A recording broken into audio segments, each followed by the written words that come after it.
বন্ধুরা, আজ চাঁদপুর সরকারি জেনারেল হাসপাতালে রক্তের অভাবে চিকিৎসারত অবস্থায় এক অসহায় যুবতীর মৃত্যু হয়েছে। সে ছিল একজন থ্যালাসেমিয়া রোগী। আজকে প্রায় 2 বছর যাবৎ তার প্রবাসী স্বামী তার কোনো খোঁজখবর নেয়নি।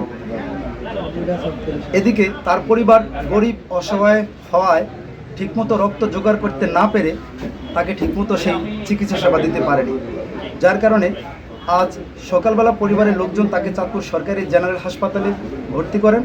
তারপর দুপুর 2:40 সময় এই অসহায় যুবতী রক্তের অভাবে মৃত্যুবরণ করেন। হাসপাতালে যারা ছিল প্রত্যেকে গভীরভাবে শোকাহত করেছে। যে কারণে এই ভিডিওটি করা সেটি হচ্ছে যে একজন প্রবাসী স্বামী একজন স্ত্রীকে অবহেলার কারণেই কিন্তু আজকে এভাবে তাকে নীরবে পৃথিবী থেকে চলে যেতে হয়েছে।